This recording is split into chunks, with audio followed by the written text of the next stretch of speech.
थे महाराज युधिष्ठिर जो है शरीर जो है स्वर्ग में गए। तो हमारे से जो जीवन में अनजाने में या जानबूझकर बहुत पाप होते, लेकिन जो है अपने पापों का प्रायश्चित कर ले वो ही सबसे महान पुरुष होता है, वो ही प्रभु की शरण में जाने लगते।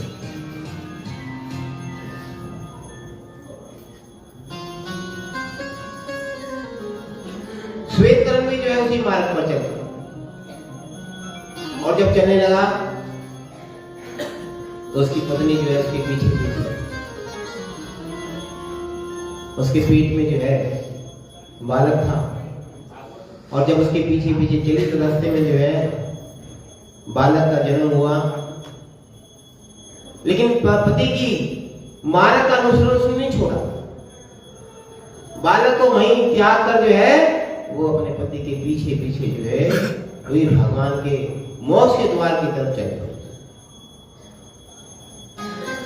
और वही जो पुत्र था जब कोई नहीं तो उसके पांव जो शिला पे जब लगते थे जोर जोर से मारता था तो दोनों पांव जो उसके जो है लहूलुहान होते और कहते उन पांव के लहूलुहान होने से उसका नाम जो है आज पाश पड़ा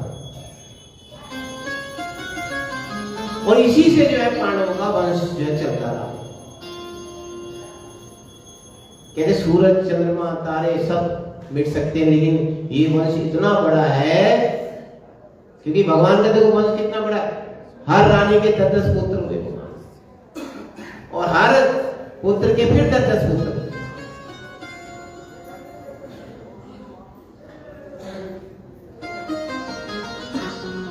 और वही कहने में कि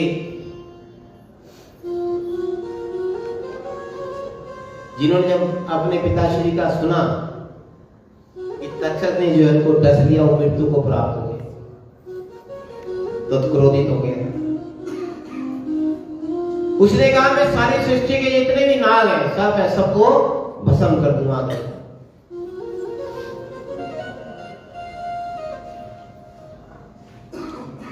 बड़ा भारी यज्ञ किया, एक एक नाग को जो अग्नि में डालने लगा और जब डालने लगा तो तक्षक जो था वो इंद्र की शरण में गया, महाराज आप मेरी रक्षा करो। तो इंद्र जो है उसी समय जो है जन्मे जी के पास कहने महाराज काल को जो है कोई नहीं टाल सकता, जिसका जन्म है उसकी मृत्यु निश्चित है, लेकिन मृत्यु का कारण चाहे कोई जो आएगा सो जाएगा। राजा रंग की कहने महाराज ईश्वर की मर्यादा को कोई भी टाल नहीं सकता। और जब शिक्षा दी तो उन्होंने यज्ञ बंद किया जन्मे जी ने और मन में विचार आया कहने महाराज व्यास जी जो है उस समय जो उनके मन में विचार आया अश्वमेध यज्ञ तो करा जाए। जब मन में विचार आया तो व्यास जी जब आए देखा व्यास जी आ रहे हैं तो प्रणाम किया, व्यास जी को आसन दिया। व्यास जी ने आशीर्वाद दिया, कहने लगे व्यास जी मैं आपसे ऋषिवर आपसे कुछ पूछना चाहता। उन्होंने कहा पूछो क्या पूछते। कहने महाराज पहले जो है राज सूर्य यज्ञ हुआ और मैंने देखा राज सूर्य यज्ञ में जब भी वो यज्ञ हुआ तो हमेशा विनाश ही हुआ।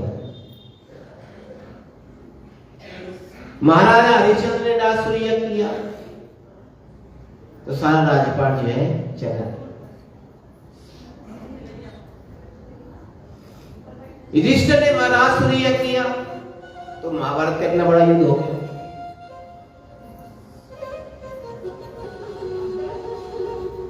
वरुण ने राज सूर्य यज्ञ किया,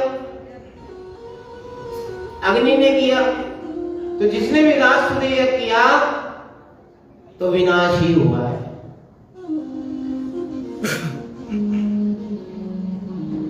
व्यास जी कहते देखो, कहने लगे आपने जो है राज सूर्य यज्ञ के लिए क्यों नहीं मना किया उनको। आप तो व्यास नंदन है, व्यास जी हैं, साक्षात वेदों के रचयिता हैं। व्यास जी हंसने लगे, मुस्कुराने लगे, कहने लगे कि होगा सोई जो राम रच राखा, हर को कई तर्क बड़ा,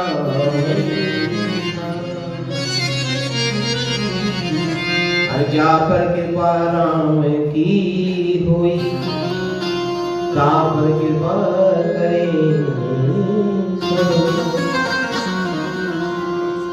अगर तुम्हारे सामने साक्षात भगवान बैठ जाए ना, तो जो तुम्हारे कर्म में लिखा तो होना ही है।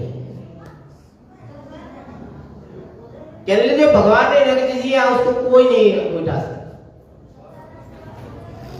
अगर मैं समझा भी देता तो जो घटना घटित होनी है मैं सब जानता हूं, भविष्य में आगे क्या होना है। लेकिन परिस्थिति ऐसी बनती है कि भविष्य के जानने के बाद भी जो है हम उस चीज का त्याग नहीं करते।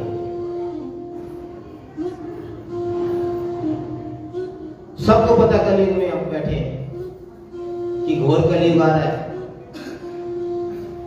पाठ पूजा करना भी जो है धीरे धीरे लुप्त होता जाएगा। भगवान का भजन करना चाहिए, भगवान की आराधना करनी चाहिए, पितरों का तर्पण करना चाहिए, दान करना चाहिए, यज्ञ करना चाहिए, तप करना चाहिए, सबको मालूम है। लेकिन जो कर्मों के अनुसार जैसा लिखा है वो सबको भुगतना पड़ेगा।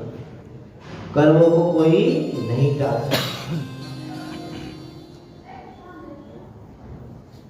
लेकिन कर्मों को जो है सिर्फ एक ही है, परम पिता परमात्मा। कहते हैं परम पिता परमात्मा ही है जो अपने लिखे विधान को जो है बदल देते हैं। और जैसे सत्यवान सावित्री, तो भगवान कहते जो मेरे शरण में प्रेम से श्रद्धा के साथ आता है तो मैं अपने विधान को भी जो है बदल देता हूं। वो श्री कृष्ण भगवान की, क्योंकि जो है राष्ट्रीय यज्ञ में जो बड़े विधि विधान है और उन विधि विधान में कहीं ना कहीं कोई त्रुटि रह जाती है। इसलिए जब भी हम यज्ञ करते हैं ना तो यज्ञ में अगर थोड़ी सी भी त्रुटि रह गई कहीं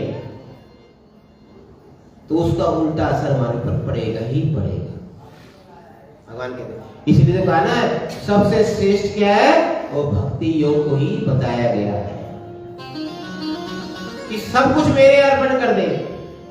जो कहा कार्य किया वो भगवान के अर्पण, कि मेरा मुझ में कुछ नहीं, जो कुछ है सो मेरा मुझ में कुछ नहीं, जो कुछ है सो तेरा। तेरा तुझको सौंप के, तेरा तुझको सौंप के, क्या लगे है मेरा, मेरा मुझ में कुछ नहीं, क्या कुछ है सो तेरा। मेरा मुझ में कुछ नहीं, जो कुछ है सो तेरा। भक्ति योग होता है कि भक्ति जो है उसमें क्या समर्पण है। जो भी कार्य करो प्रभु के चरणों में अर्पण कर दो। प्रभु जो आपकी इच्छा वो करो। कहने लगे व्यास जी महाराज आप जो है असमय में एक यज्ञ मत करो। पहले कलयुग में जो है ये लोप हो गया। कलयुग में कहीं भी असमय में यज्ञ नहीं होगा। लेकिन जब कलयुग का अंतिम चरण आएगा तो ब्राह्मण एक कुमार जो है पृथ्वी से जो है प्रकट होंगे, जिनका नाम कश्यप होगा, और वो ही फिर दोबारा अश्वमेध यज्ञ को पूर्ण करेंगे।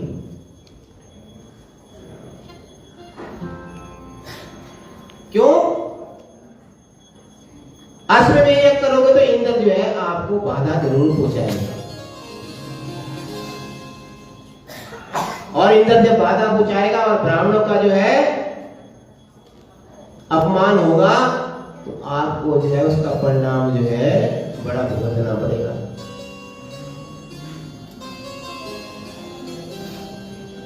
अब जो है क्योंकि अब तो घोर कलयुग में जो है कहते हैं आदमी जो है असुर भाव का हो गया। आजकल जो है कलयुग कैसा है, हम किसी को जो पसंद नहीं करते, द्वेष हमारे जो है फूट फूट के भरा है। लोभी, काम, क्रोध, कामना तो इतनी ज्यादा है, हर वस्तु को प्राप्त करने की इच्छा रखते हैं। आज जो है हमारी पूजा पाठ भी सिर्फ दिखावे के लिए, भाव नहीं है उसमें।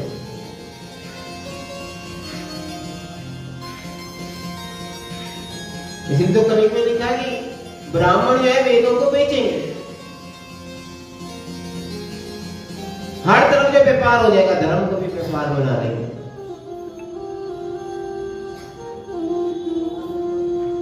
पहले भगवान की आराधना होती थी, पूजा पाठ होता था, श्रद्धा होती थी कि जो कुछ दिया उसको स्वीकार करेंगे। लेकिन अब तो है व्यापार हो गया कलयुग में जो है।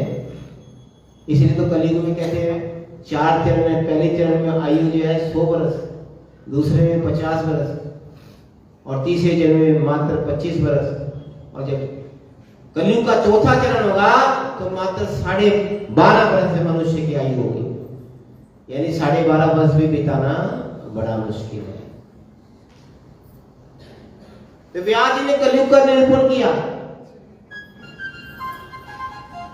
इसलिए तो कलयुग में जो है नाम की महिमा को सबसे ज्यादा बोला गया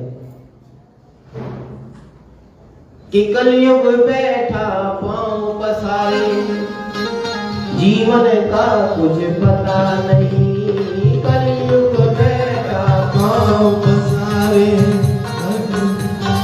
पता नहीं, राम नाम भज ले तू प्राणी, जीवन का कुछ पता नहीं। राम नाम भज ले तू प्राणी, जीवन का कुछ पता नहीं।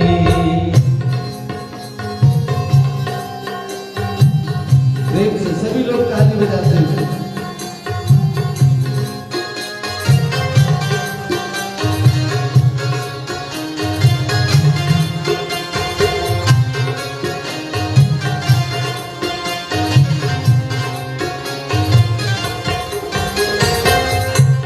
तब और सोच गया का जाने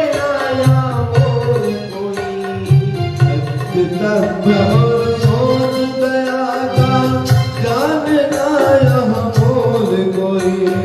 पेट पालने लगे हुए हैं, प्रभु को भूला हर कोई। पेट पालने लगे हुए हैं, प्रभु को भूला कोई। दया का मोल कोई ना जाने, दया का मोल कोई ना जाने। दिन पाप करे कोई, राम नाम भजे तू प्राणी, जाए कुछ पता नहीं। राम नाम बदले तो भावी, जाए जाए कुछ पता नहीं। कलयुग बैठा पाँव पसारे, जीवन का कुछ पता नहीं। कलयुग बैठा पाँव पसारे, जीवन का कुछ पता नहीं। राम नाम बदले तो भावी, जीवन का कुछ पता नहीं। राम नाम बदले तो भावी, जीवन का कुछ पता नहीं। प्रेम से सभी लोग ताली का सेवा करते हैं।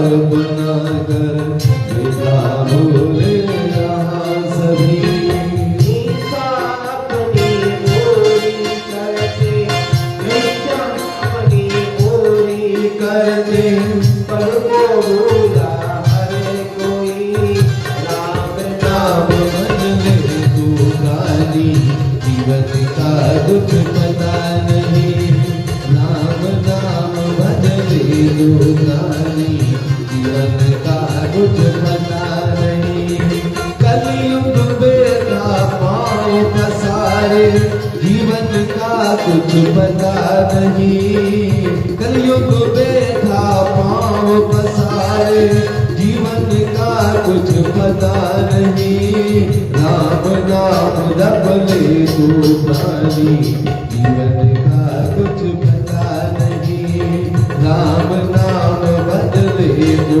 प्राणी जीवन का कुछ पता नहीं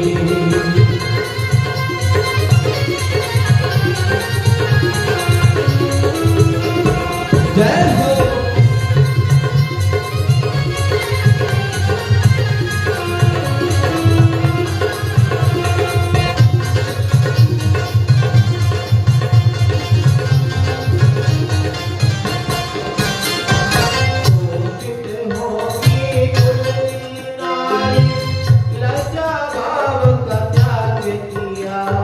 दूषित होगी कुल की नारी लज्जा भाव का त्याग किया धर्म कर्म का त्याग के मारे अपना जीवन नरक किया। धर्म कर्म का त्याग के मारन अपना जीवन नरक किया नारी पुरुष का कलह मचेगा, नारी पुरुष का कलह मरेगा सारे सलाहकार होंगे, राम नाम तो प्राणी जीवन का कुछ पता नहीं राम नाम बदले तो प्राणी जीवन का कुछ पता नहीं कलयुग बेटा पाँव पसारे जीवन का कुछ पता नहीं राम नाम बदले तो प्राणी जीवन का कुछ पता नहीं राम नाम बदले तो प्राणी जीवन का कुछ पता नहीं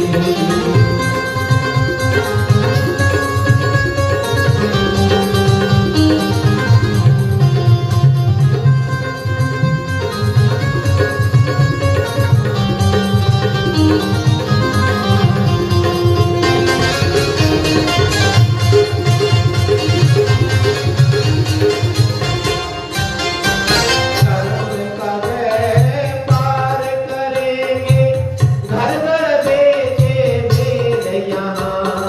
धर्म का व्यापार करे घर घर बेचे वेद यहाँ धन नारी का संग्रह करते, कहलाएंगे संत महान। धन नारी का संग्रह करे कहलाए संत महान। धर्म की शिक्षा कोई न जाने, धर्म की शिक्षा कोई न जाने पेट भरेंगे अपना आप, राम नाम जपते तो प्राणी जीवन का कुछ पता नहीं राम नाम बदले तो प्राणी जीवन का कुछ पता नहीं कलयुग बेटा पाँव पसारे जीवन का कुछ पता नहीं राम नाम भजले तो प्राणी जीवन का कुछ पता नहीं राम नाम बदले तो प्राणी जीवन का कुछ पता नहीं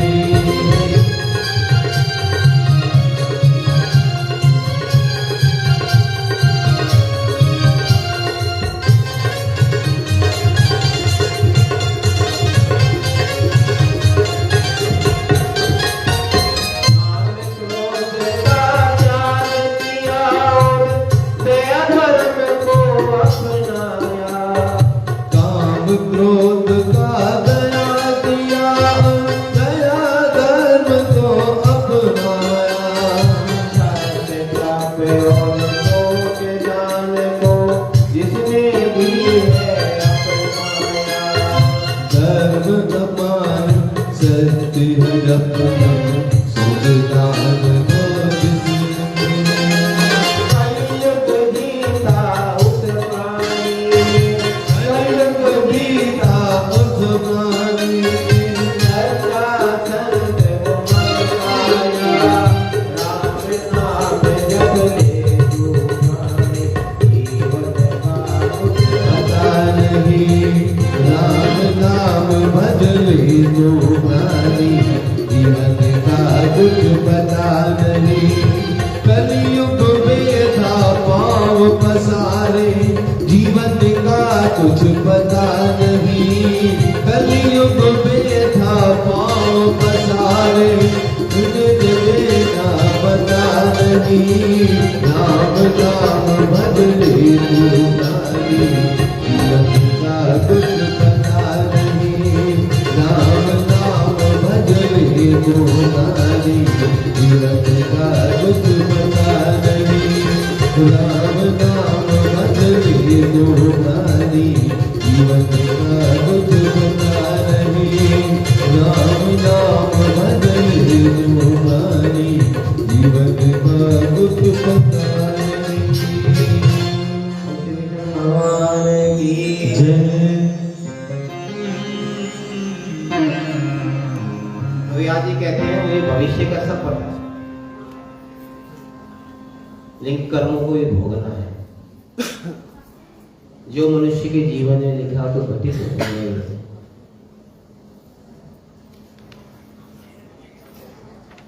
व्यास जी ने समझाया, लेकिन जो है जन्मेजय ने जब असल में यज्ञ किया तो घोड़े को छोड़ा जाता है और उसकी अधीनता जो राजा स्वीकार करता है, और जब वो अश्व वापिस आ जाता है तो राज उसमें जो है असल में ये पूरा। लेकिन इंद्र ने क्या किया, उसका वध किया, अश्व का वध कर दिया और अपनी एक अप्सरा थी उसको जो है माया से जो है जन्मेजय की पत्नी के रूप में कर दिया और उस अश्व में जो है प्रवेश करवा दिया।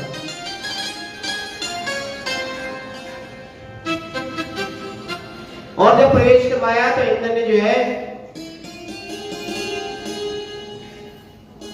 उस अश्व में जो है अपने आप को जब प्रवेश किया और जन्मेजय ने देखा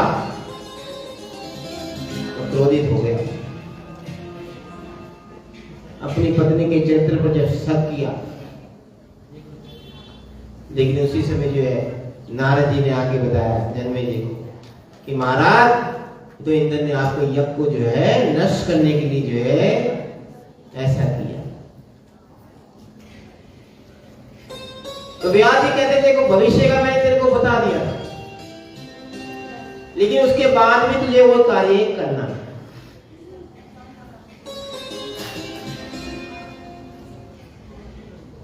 क्योंकि प्रभु की लीला ऐसी है, प्रभु ने जो करवाना है, जो रच दिया वो तो होके रहेगा। प्रभु ने सृष्टि में अवतार लिया, सुंदर रचना करी,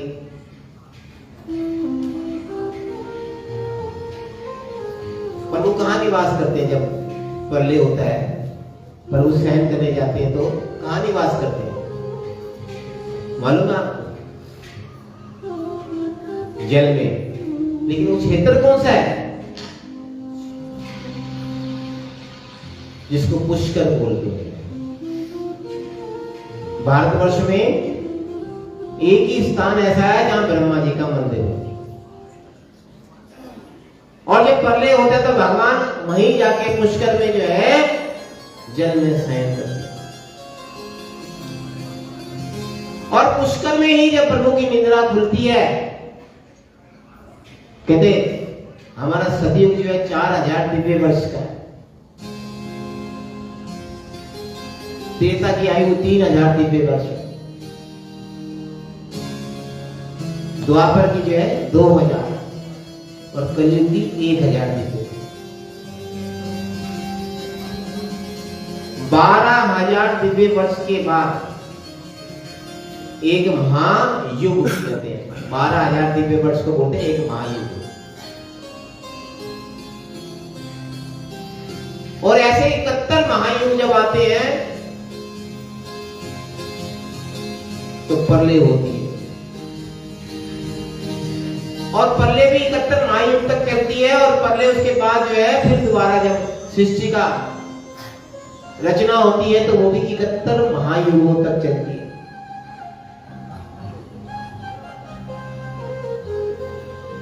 और इसी 71 महायुग को मनवंतर बोलते हैं।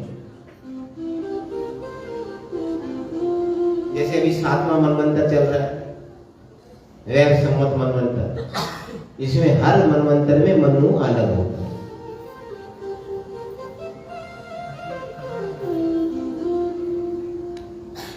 और जब प्रलय होता है, भगवान देखते हैं कि अब सृष्टि का विनाश करना है,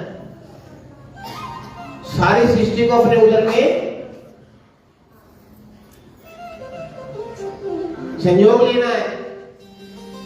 तो प्रभु अग्नि के रूप में 11 रुद्रों को जो है प्रकट करते हैं, और वही 11 रुद्र अपने तेज से जो है समुद्र, नदियां, जितने भी जलाशय सबको जो है सोख लेते हैं। सब तरफ जो है जल को सोख लेते हैं, और सोखने के बाद जो है पृथ्वी के जो है खंड खंड कर देते हैं। और पृथ्वी के जब खंड खंड कर देते हैं तो प्रभु उसके बाद जो है प्रभु सबसे पहले जो है उस पुष्कर में जो है जल की जो है सृष्टि करते हैं, और उस जल में जो है प्रभु जो है शेषनाग के ऊपर जो है शयन करके चले जाते हैं, जिसको हम कई बार बोलते हैं साधारण शब्दों में चतुर्मास भी बोलते हैं, या तारा डूब गया बोलते हैं। कहते हर कार्य भगवान के आशीर्वाद के बिना अधूरा है, इसलिए उसमें शुभ कार्य सारे वर्जित होते हैं। उसी को दक्षिणायन बोलते हैं, उत्तरायण और एक दक्षिणायन। मनुष्य मृत्यु के बाद कहां जाता है? दक्षिण दिखाई दे रहा। क्यों? हमारे यहां मृत्यु के 2 पक्ष होते हैं, शुक्ल पक्ष और कृष्ण पक्ष। भीष्म पिता ने अपना शरीर जो त्यागा था उत्तरायण में टक,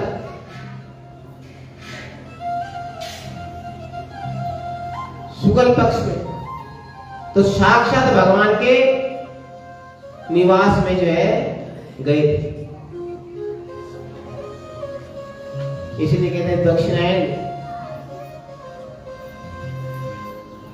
जो हम लोग जो मृत्यु को प्राप्त होते हैं हम दक्षिणायन की तरफ जाते हैं। हम लोग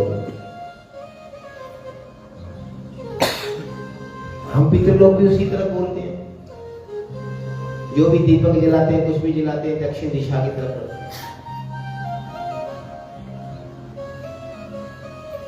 तो भगवान जो जब जल के अंदर जो शयन करने लगे, वही पुष्कर के यहाँ जो बहुत बड़ा तीर्थ, कहते हैं चारों धाम घूमने के बाद अगर कोई पुष्कर में स्नान नहीं करता तो 4 धाम का जो है उसको जो है पुण्य प्राप्त नहीं होता। इसलिए कहते हैं 4 धाम यात्रा करने के बाद पुष्कर तो अवश्य जाना चाहिए। और भगवान पुष्कर में जब शयन करने लग जाते हैं तो 71 जो है महायुग बीतने के बाद भगवान को माया प्रेरित करते, प्रभु अब जो है आप सृष्टि की रचना करो।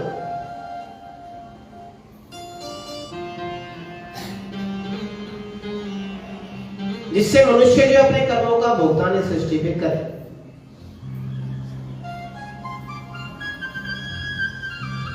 और फिर जो है भगवान के नाविक नाभि से जो कमल जो है उत्पन्न हो। वो श्री कृष्ण भगवान की। और उसी से जो है ब्रह्मा का जन्म होता है।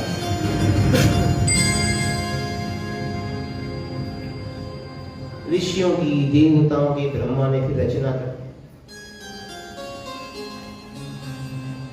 ब्रह्मा ही सृष्टि को बढ़ाने वाले, ब्रह्मा ही ने सृष्टि को पूरा रचा है। और कहते हैं जब भगवान शयन करते हैं तो मार्कंडेय जी ऐसे जो कि अजर अमर है,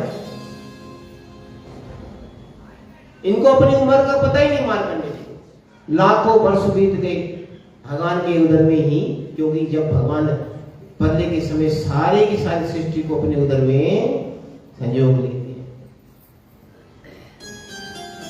तो मार्कंडेय जी एक दिन जो है अचानक ही प्रभु के मुख से बाहर निकल कर जैसे आए बाहर, तो देखते चारों तरफ जल ही जल।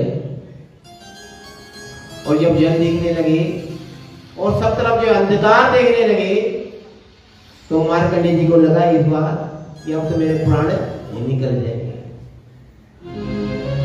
मन में सोचने लगे कि मैं कहां आ गया, क्योंकि भगवान के उदर में थे और भगवान के उदर में जो है उन्होंने सब कुछ दर्शन कर लिए।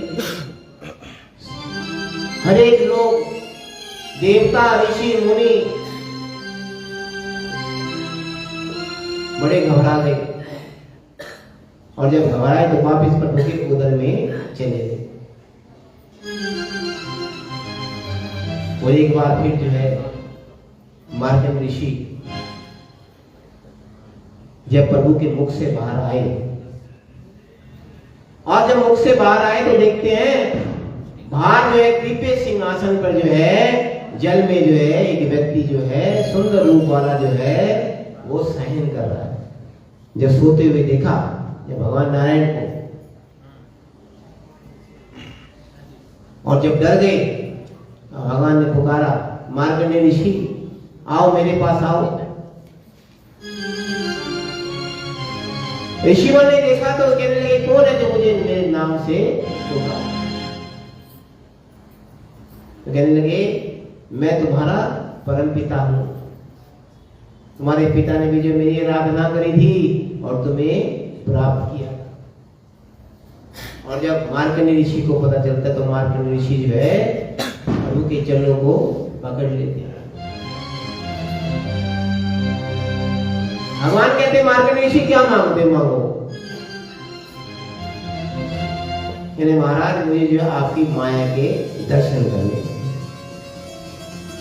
तो भगवान जब मुख से जो है मार्कंडेय ऋषि को अपने उदर में ले जाते हैं, और जैसे मार्कंडेय ऋषि उदर में जाते हैं तो वहां पे जो है अनेकों प्रकार की जो सृष्टि जब देखते हैं, अपने आश्रम को, अपने आप को, हर मनुष्य, देवी देवता, ऋषि मुनि को, तो प्रभु कहते हैं ये तो मेरी माया है, संसार भी मेरी माया है।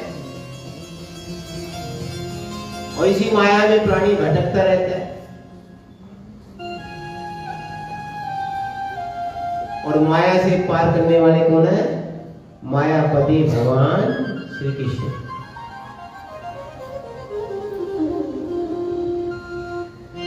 भगवान की माया तो बड़ी अजीब है।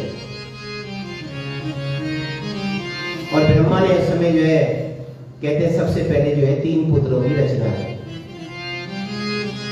ये विष्णु के नाभि कमल से जो है कमल जो उत्पन्न हुआ उससे ब्रह्मा जी उत्पन्न हुए, और ब्रह्मा जी से 3 पुत्र हुए। ओ आपने भूत भव स्व।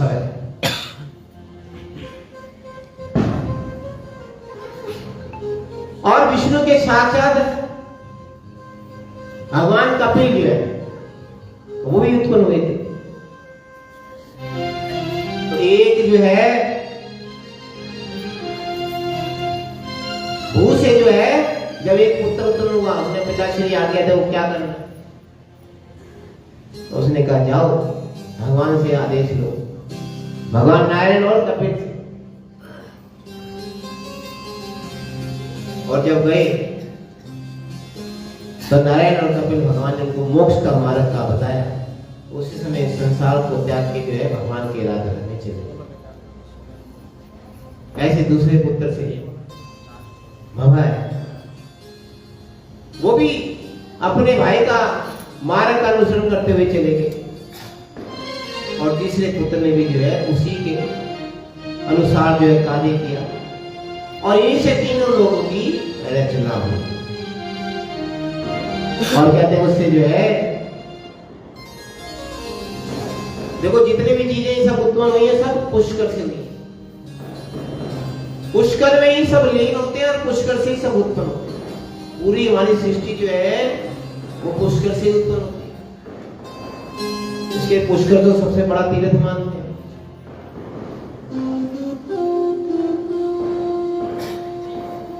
और फिर जो है ब्रह्मा से जो है गायत्री की उत्पत्ति। बोल गायत्री माता की जय।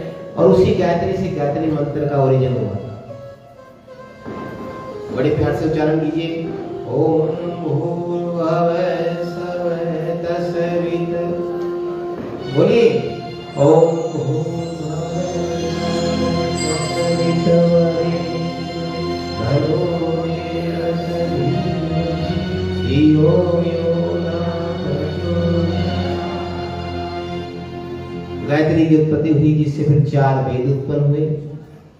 उसके बाद मानस पुत्र उत्पन्न हुए, सप्तऋषि, और उसके बाद दक्ष की उत्पत्ति। पहले भी हमने विवरण किया था, पहले दिन की जब कथा थी दक्ष के बारे में। दक्ष की 60 कन्याएं हुई, जो है दक्ष की 60 कन्याओं को जो है उसने विवाह किया और उसी से जो है संसार जो है उसी समय से दक्ष जो है 10 धर्म को, 13 कश्यप को, 27 कन्या जो है चंद्रमा को जो है विवाह किया। और कहते हैं उसी से जो है संसार में मैथुन सृष्टि का ओरिजिन हुआ। कहते जब भगवान शयन करते हैं, सतयुग जब खत्म हो जाता है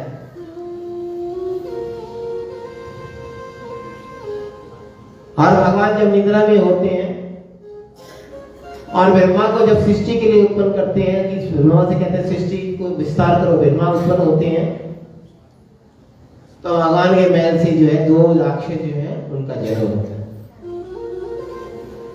मधु और कैटव। मधु जो है तामसिक बुद्धि वाले और कैटव जो है रजोगुण वाले। जब जल में वो उत्पन्न होते हैं तो उनको कुछ नजर नहीं आता दूर दूर तक, लेकिन सामने जब ब्रह्मा जी को देखते हैं तो ब्रह्मा जी से जो है युद्ध करने के लिए जो है ललकारते हैं। अब ब्रह्मा जी डर जाते हैं, ब्रह्मा जी नारायण की शरण में आते हैं, बोले नारायण नारायण प्रभु। तो भगवान जो है उन दोनों के पास जाते हैं और भगवान कहते हैं वरदान मांगो, क्या मांगते? मैं तुम्हें जो है बड़ा खुश हूं कि उनसे युद्ध होता है तो वर्षों का युद्ध करता है तो भगवान बड़े खुश हो जाते हैं, इतने शक्तिशाली। लेकिन वो दोनों कहते हैं कि आप क्या वरदान दोगे, आप मांगो हमसे क्या वरदान चाहिए। तो भगवान ने देखा ठीक है, क्यों बुद्धि को घुमाने वाले भी प्रभु हैं।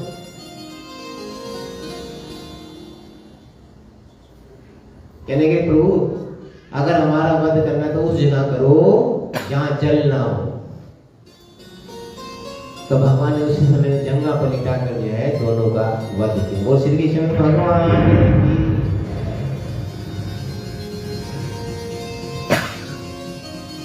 इसलिए दुर्गा सप्तती पढ़ते उसमें आता है मधु कैटव, जिसका संहार किया माता कोशकी के ने, और वही कोशकी जिसका कहां से उत्पन्न हुई थी?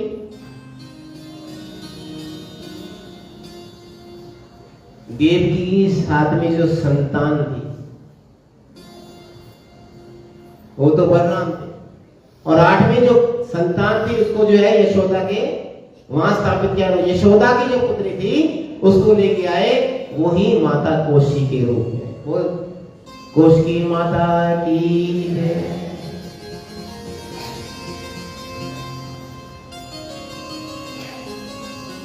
उसका वध किया प्रभु ने, और कहते हैं फिर संसार का जो है हर चीज उत्पन्न करने के बाद, दक्ष को उत्पन्न करने के बाद, वो दक्ष जो जिसको बड़ा गर्व था, प्रजापतियों का स्वामी बना दिया दक्ष को। और जब बना दिया तो उसके मन में घमंड आ गया। कोई कोई मनुष्य होता है जिसको जो है पदवी मिल जाए तो उसके मन में घमंड नहीं होता, उसका व्यवहार वैसे ही रहता है। लेकिन कुछ ऐसे होते हैं जिनको कोई पदवी मिल जाए तो उसका व्यवहार भी बदल जाता है। और एक बार जब सभा हुई जिसमें सारे देवी देवता थे और दक्ष आए तो सब खड़े हो गए, लेकिन जो है भगवान शंकर वहीं बैठे। अब दक्ष को बड़ा क्रोध आया और दक्ष ने देखा तो कहने लगे, देखो एक तो मैंने अपनी बेटी का विवाह जो है इनके साथ किया, जिनके पास कुछ नहीं है, जिनकी वेशभूषा भी अशुभ है, और दूसरा इनको सम्मान करना में नहीं आता, और आज से मैं घोषणा करता हूं कि भगवान शिव को जो है यज्ञ का कोई भाग ना दे।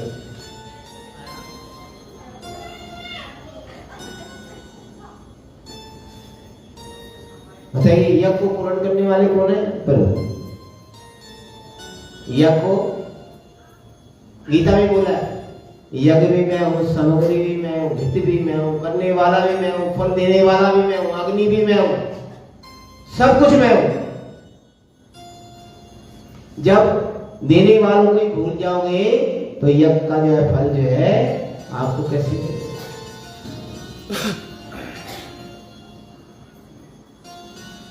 जब दक्ष ने घोषणा करी और एक दिन जब बड़ा यज्ञ का आयोजन हुआ तो सती जो है भगवान शिव की सेवा कर रही थी, तो आकाश मार्ग से जो है देवताओं को सुंदर सुंदर वस्त्र पहने हुए जाते हुए,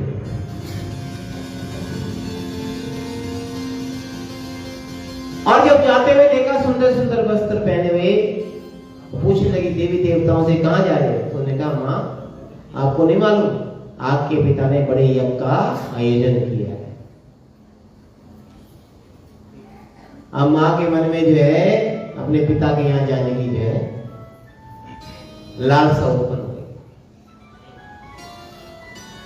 मन में विचार किया कि मैं जो है यज्ञ में जाऊं, लेकिन भगवान शिव से कैसे बोलूं।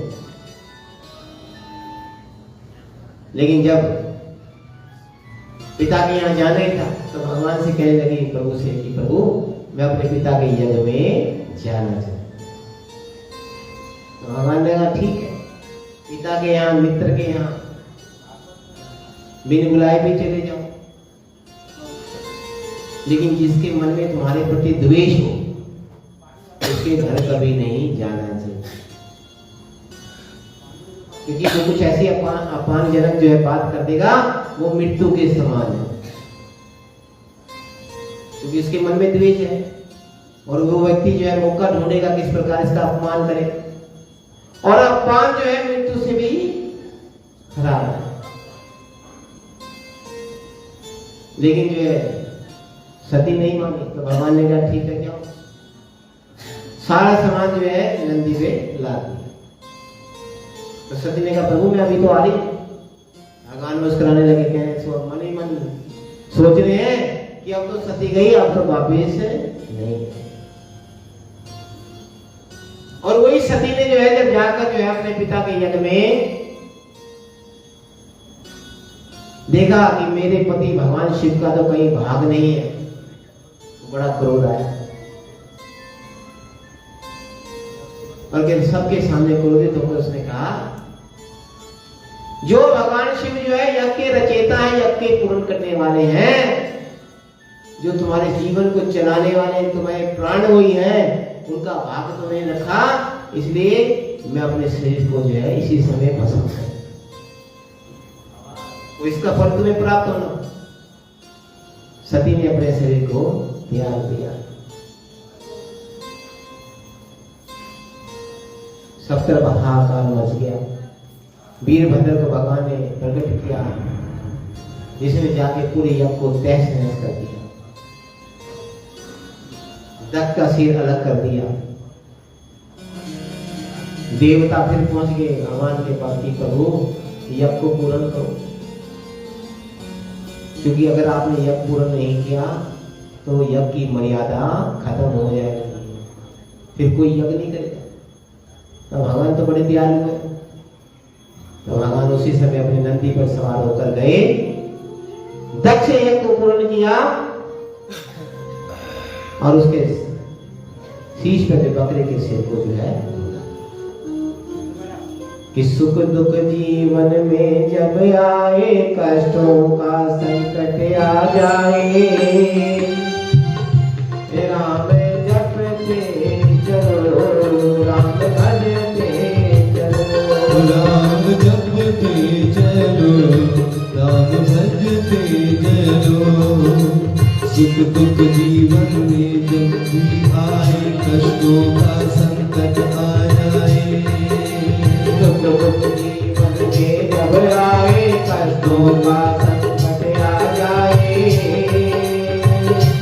राम जपते चलो, राम भजते चलो, राम जपते चलो, राम भजते चलो।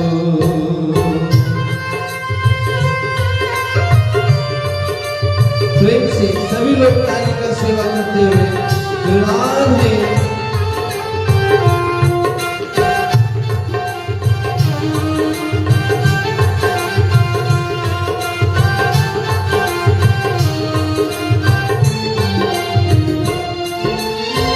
नाम में उसके तो जीवन लौटा दे, नाम में उसके तो जीवन लुटा दे, हरि का तो तू मन से भगा दे, हर इच्छा को तू मन से भगा दे। भरने तेरे दुख तेरे सारे, दुख तेरे सारे, चरणों में उसके को न्याय लगा ले, राम जपते चलो, राम भजते चलो। राम जपते चलो, राम भजते चलो।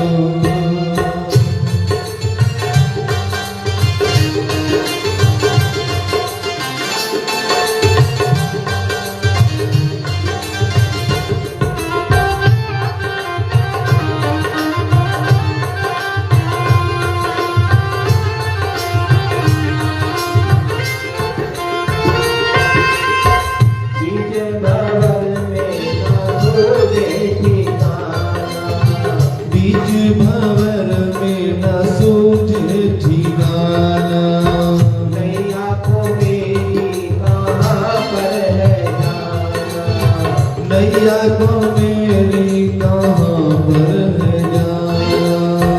आशा की किरने जब तेरी आए, आशा के किरने जब तेरी आए, हर बंधन के बारे लगाए, राम जपते राम भजते चलो, राम जपते चलो, राम भजते चलो।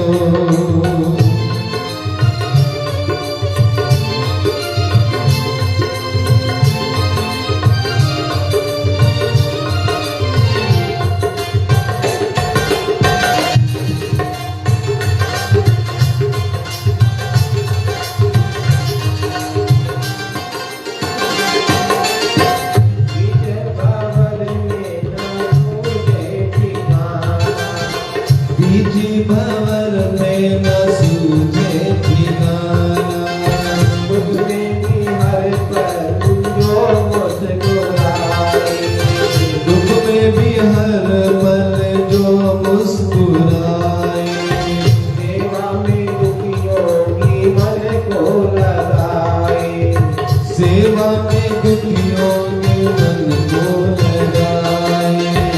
ओढ़ के राम नाम की चादर, ओढ़ के राम नाम की चादर, हर प्राणी में राम दिखाए। राम भजते चलो, राम भजते चलो, राम जपते चलो, राम भजते चलो। सुख दुख जीवन में जब आए, कष्टों का संकट आ जाए, राम जपते चलो, राम भजते चलो, राम जपते चलो, राम भजते चलो, राम जपते चलो, राम भजते चलो। और श्री कृष्ण भगवान की जय। तो भगवान ने जो है दक्ष के यज्ञ को भी पूर्ण किया। तो भगवान भोला भंडारी तो बड़े भोले।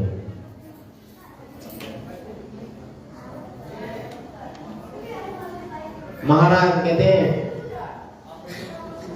भगवान कृष्ण जो है द्वारका में विराजमान। जब प्रद्युम्न का जन्म नहीं हुआ था, जबकि बात है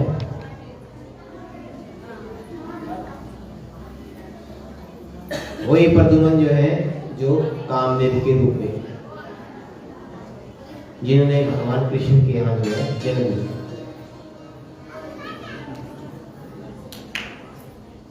तो एक बार भगवान कृष्ण जो है द्वारका में विराजमान है, सब सभा लगी हुई।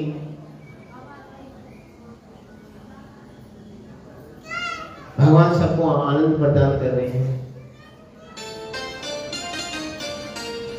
सभा के बाद भगवान जो है रुक्मिणी के महल में गए। रुक्मिणी प्रभु से प्रार्थना करने की, प्रभु मेरी एक इच्छा है। भगवान कहने लगे, बोलो रुक्मिणी क्या चाहिए? कहने लगे, प्रभु मुझे एक सुंदर जो है संतान जो है वो चाहिए। मुझे एक पुत्र जो है जो कि बड़े गुणों वाला हो, ऐसा पुत्र मुझे चाहिए। भगवान ने कहा ठीक है। तो भगवान ने उसी समय निश्चय किया कि मुझे जो है भगवान शिव की उपासना करनी है। अच्छी संतान के लिए कुछ मुझे जो है उन्हीं भगवान भोलेनाथ की उपासना करनी। तो रुक्मिणी से कहने लगे, तेरी इच्छा की पूर्ति के लिए जो है मैं इसी समय जो है मद्रापेर के पास जाकर जो है भगवान शिव की उपासना करता हूँ। भगवान शिव से जो है वरदान मांगता हूँ कि मेरे यहाँ जो है एक सुंदर पुत्र की उत्पत्ति हो। भगवान जो है चल पड़े कृष्ण। लेकिन भगवान कृष्ण जाने से पहले जो है अग्रसेन को बुलाया, बलराम को बुलाया। कहने लगे कि सारे यादव कुल जो है मेरे आश्रित हैं, इनका दुख सुख सब मेरा है। मैंने इनको बालकों की तरह रखा है। और जितने भी यादव है ये जो है पूरे संसार को जो है एक आंख से जो स्वाते नहीं, अच्छे नहीं लगते, सब इनसे ईर्ष्या करते हैं। तो उनका संरक्षण कौन करता है? मैं करता हूं। और सब ये मौके की तलाश में रहते हैं कब जो है ये अलग होकर मैं इनका वध कर दूं। और मैं भगवान शंकर की उपासना करने के लिए जो है जा रहा हूं। और मैं ये चाहता हूं कि मेरे पीछे द्वारका में किसी प्रकार का कष्ट ना आए। तुम हर पल जो है इनकी रक्षा करो, इनकी हर आवश्यकताओं को पूर्ण करो। बलराम ने सबने आज्ञा स्वीकार करी। भगवान चल पड़े। चलते चलते जो है सुंदर जो है जिसको बद्रिका आश्रम बोलते हैं, भगवान वहां जाकर जो है संध्या का समय था, वहां जाकर जो है पहुंच गए, विराजमान हो गए। अब प्रभु जो विराजमान हो गए, ये कोई पुण्य क्षेत्र है जहां ऋषियों ने तपस्या की, तो भगवान का बड़ा ध्यान लगे। भगवान जो है पूरे ध्यान में मगन होकर जो है खो गए। जैसे ही भगवान कृष्ण ध्यान में मगन होकर खो गए तो उनको एक आवाज सुनाई दी, मारो मारो पकड़ो काटो। तो भगवान कृष्ण आंख बंद करके ध्यान में मगन थे, उनको सोच मन ही मन सोचने लगे कि आवाज कैसी है, मारो काटो पकड़ो, ये तो भगवान विष्णु ही है, भगवान कृष्ण ही है। और जब आवाज सुनी तो भगवान मन में विचार करने लगे आवाज कहां से आई। जब ऐसे विचार किया तो देखते हैं सामने से जो है हजारों की संख्या में जो है कुत्ते जो है भौंकते हुए,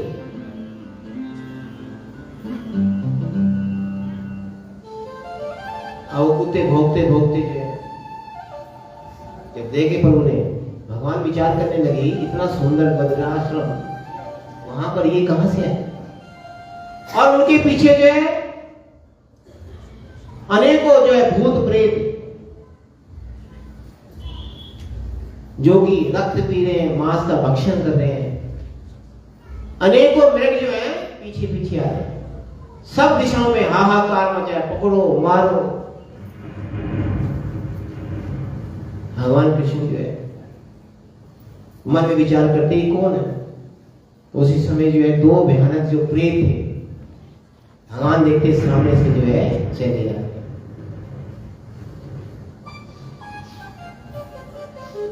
जैसे प्रेतों को देखा उन्होंने कहा आप भगवान विष्णु हो ना।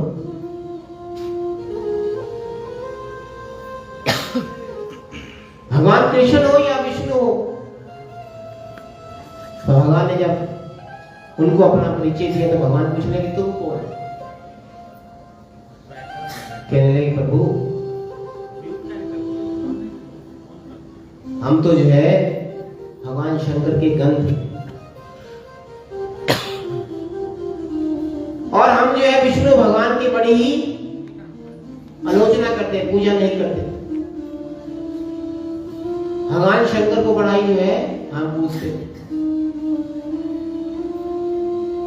तो एक दिन भगवान शंकर के पास हम गए और भगवान शंकर से कहने लगे प्रभु हमें मोक्ष प्रदान करो।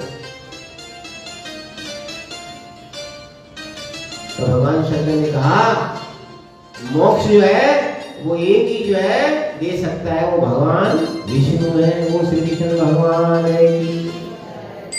अगर मोक्ष चाहिए तो भगवान विष्णु की शरण में जाओ।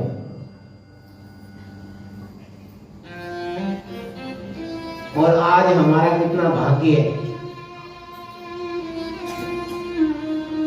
कि जिस प्रभु की हम निंदा करते थे,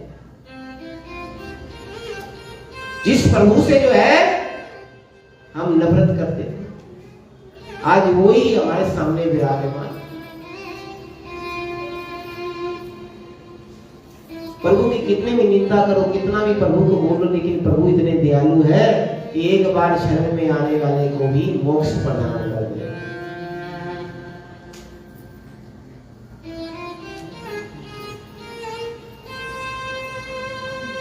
और भगवान ने जब देखा इन प्रेतों ने जो अपने पाप का पश्चाताप कर लिया, चरणों पे गिर पड़े, तो भगवान ने उन दोनों को जो अपना मोक्ष जो धाम प्रदान।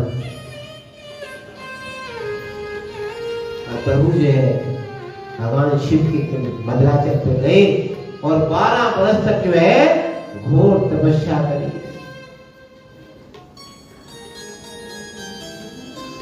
और जब घोर तपस्या करी भगवान शंकर जो है प्रकट हुए।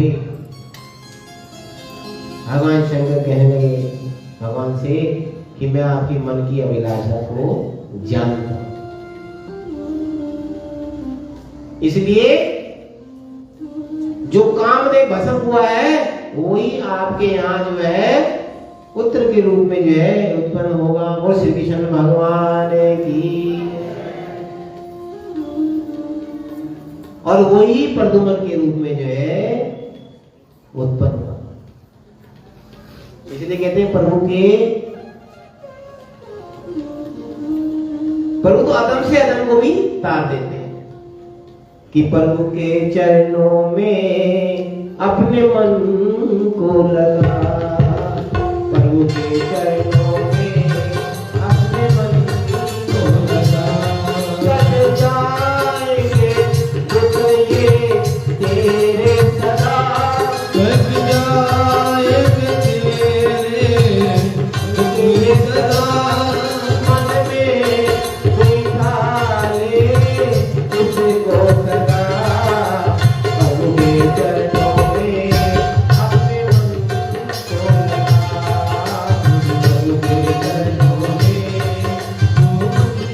को लगा।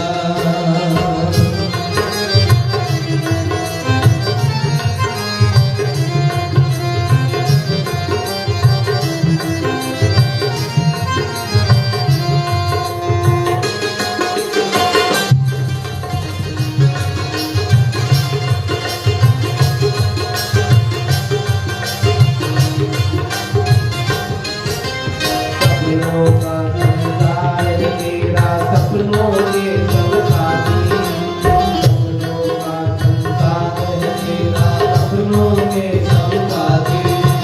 टूटेगा जब सपना तेरा, खड़ा रहे तो खाली, टूटेगा जब सपना तेरा, खड़ा रहे सपनों में अपने प्रभु को बसा, प्रभु को बसा।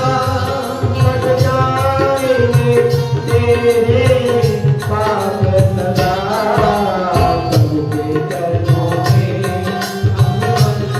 को लगा, प्रभु के चरणों में अपने मन को लगा।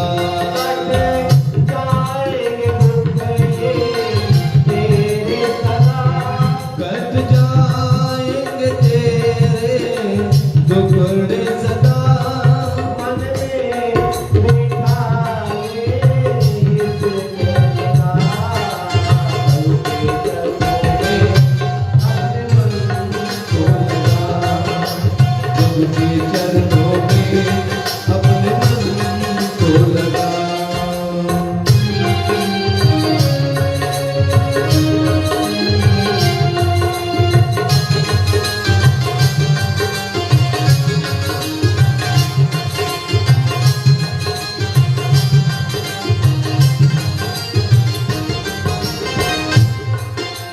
माया के संकीर्ण कर माया में ही खोया,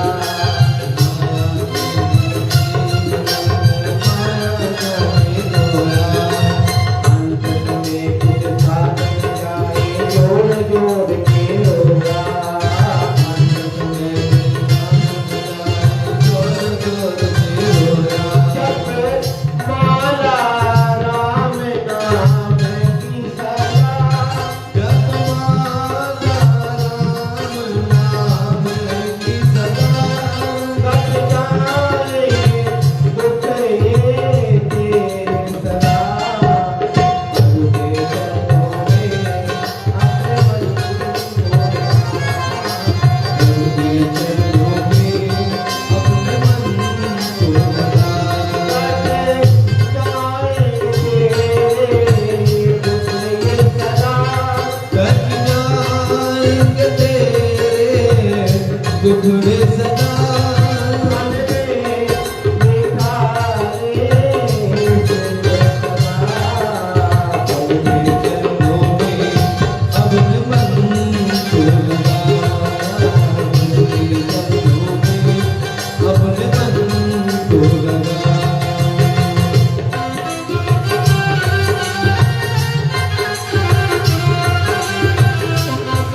एक बार जो है दैत्य ने देवताओं पे आक्रमण किया।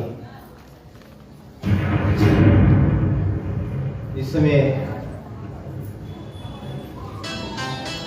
बलि जो है उनका राजा हो गया। घोर जो आक्रमण हुआ, सर्व लोग सब छीन गया। भगवान तो देवताओं को प्रेम करने वाले, सब तरफ हाहाकार मच गया। देवता अपने स्वर्ग को छोड़कर भाग गए। कोई कंदरा में छुप गया, कोई गुफा में चला गया। जब सब छिप गए और अपने जो है स्थान से वंचित हो गए, कहां स्वर्ग की जो है भोग विलास, और आज जो है मारे मारे थे। ब्रह्मा की शरण में गए कि प्रभु घोर संकट है, हमें उभारो। ब्रह्मा ने कहा कि संकट से जो एक ही उभार सकते हैं भगवान नारायण।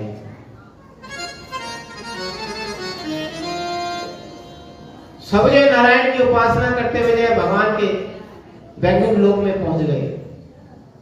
बड़े प्यार से भगवान की आराधना करने लगे कि नारायण भज नारायण, शिव नारायण भज नारायण। उपासना करी, भगवान कहीं नजर नहीं आए, सब व्याकुल हो गए। भगवान को ढूंढने लगे कि भगवान है कहां। तो ब्रह्मा जी को हंसी आ गई। ब्रह्मा जी कहने लगे कि भगवान को कहां ढूंढते हो, कि हरि व्यापक सर्वत्र समाना, और प्रेम से प्रगट होत मैं जाना। भगवान तो हर जगह विराजमान है, प्रेम से पुकारोगे तो भगवान प्रगट है। दोनों हाथ जोड़कर जब नेत्रों में आंसू भरे हुए जब भगवान को पुकारा, करुणा पुकार करी, तो भगवान जो है प्रकट हो गए। भगवान ने कहा मैं तुम्हारे बारे में सब जानता हूं, तुम्हारा राज्य छिन गया, सब छिन गया, लेकिन मैं भी काल के अधीन हूं। जो चीज रच गई उसको मैं मेट नहीं सकता। समय की प्रतीक्षा करनी पड़ेगी। कहते समय से सब कुछ मिलता है। अगर जो भी समय से पहले किसी वस्तु को प्राप्त करना चाहता है तो उसको बड़ा भारी कष्ट होता है। हम किसी ऋषि मुनि या साधु सन्यासी से संतान की मांग तो कर लेते हैं, और संतान भी हमें जो है प्राप्त हो जाती है, लेकिन कहते हैं जो भगवान अपने खुशी से दे, अगर वो मिल जाए तो उसमें बरकत है, और जो हम भगवान से जबरदस्ती लेते हैं उसमें दुख ही दुख व्याप्त होता है।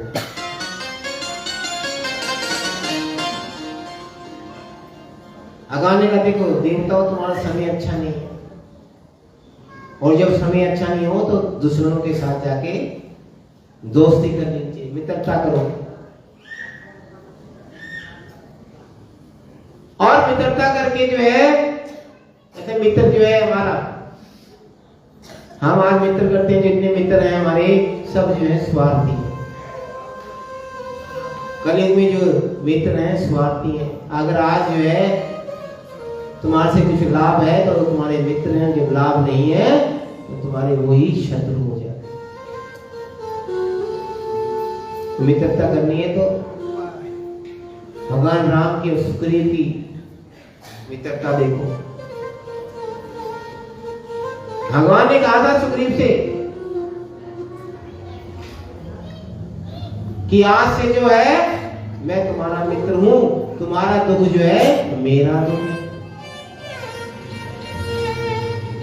इसलिए तो कहा है कि जो ना होए मित्र दुख भारी, कि नहीं बिलोकत पातक भारी।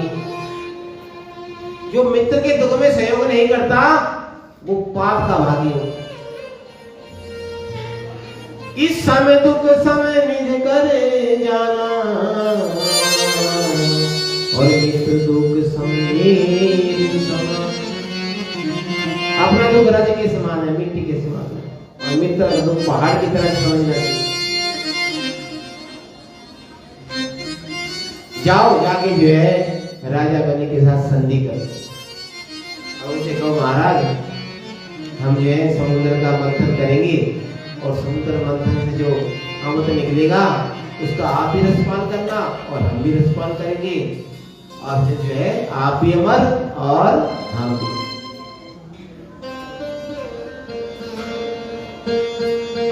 और जब सुना और गए वहां बलि के पास, तो बलि ने कहा आज कहां से आए?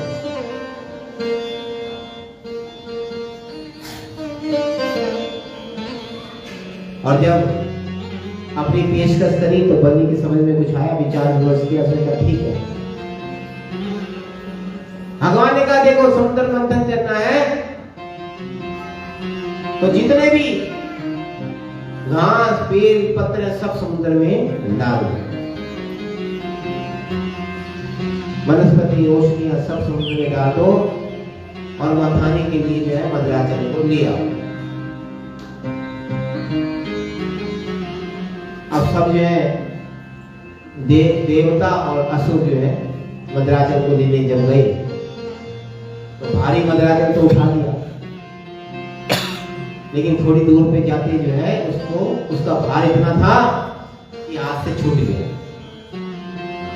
और छूटते जो है उसके नीचे जो है कई दानव और देवता भी दब गए। और जब दब गए तो सब जो है भगवान देवता जो है पुकारने लगे, प्रभु रक्षा करो, हमारे ऊपर जो है कष्ट आ गया, प्रभु भगवान को पुकारने।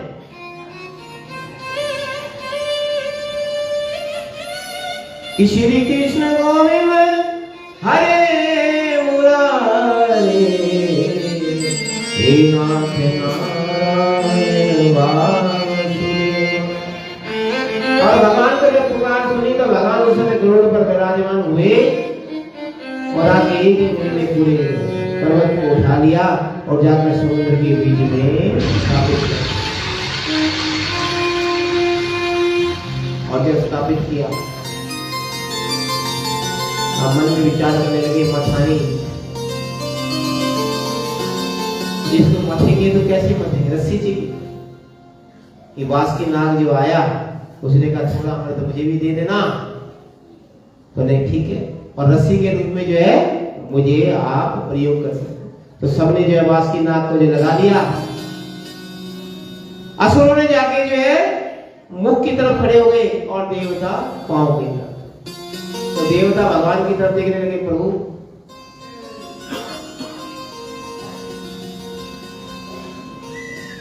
जो पूंछ वाला हिस्सा होता है अशुभ होता है।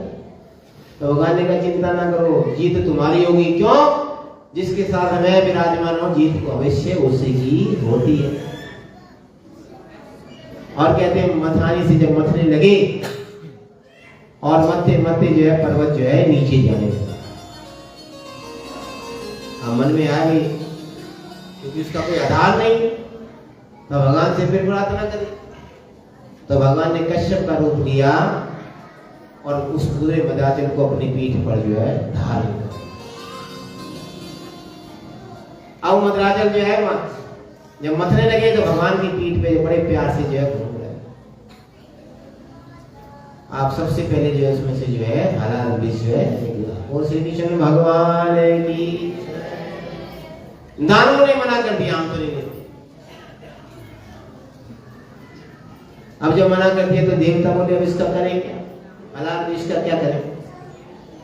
तो उन्होंने भगवान शंकर की उपासना करी, वंदना करी, भगवान शिव भोले भंडारी की याचना करी, प्रभु आओ इसका पान करो। तो कहते हैं भगवान ने जो है उसका जो है विष का जो है पान किया, उसके जो छींटे नीचे पड़े उससे जो है जहरीले जंतु जो है उत्पन्न हुए।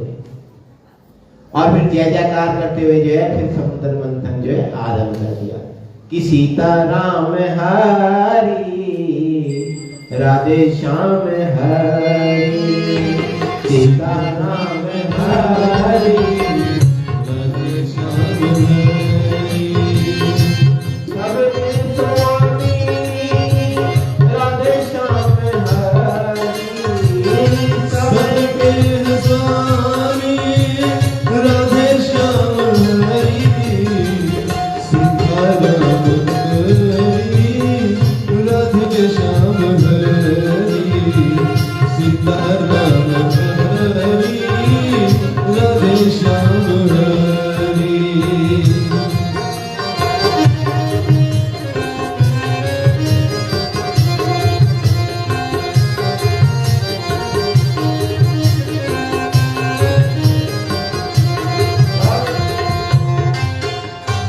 समुद्र मंथन आरंभ हुआ। फिर जो मंथन किया गया तो सबसे पहले इसमें से कुछ सर्वा नाम का घोड़ा है जिसको जो है दैत्यों ने स्वीकार किया। ऐरावत हाथी निकला जिसको महाराज इंद्र ने स्वीकार किया। और फिर मनते मनते जो है उसमें वाणी देवी जो है प्रकट हो गई। बोल वाणी माता की जय। सीताराम हरि सीताराम हरि राधे श्याम हरि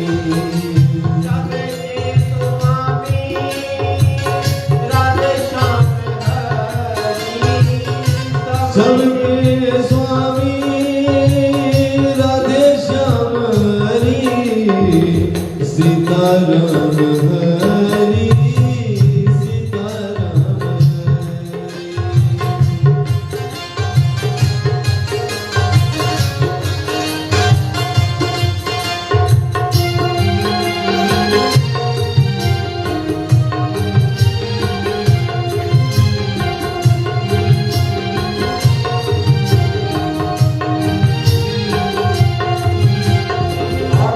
वाणी देवी ने दैत्यों ने स्वीकार किया। दैत्य जो है उनकी पूजा करते। फिर मंथन आरंभ हुआ। मंथन से जो है कलप वृक्ष जो है उत्पन्न हुआ। देवताओं ने स्वीकार किया। फिर मंथन आरंभ हुआ। सुंदर रतन जो है वो प्रकट हो गई। आज इनको भगवान विष्णु ने जो है विष्णु भगवान ने अपने मस्तक पर स्थापित किया। और फिर मंथन आरंभ हुआ तो मंथन में से मां लक्ष्मी जो है प्रकट हो गई। वो लक्ष्मी माता की जय। तो भगवान ने उनको स्वीकार किया। श्री कृष्ण गो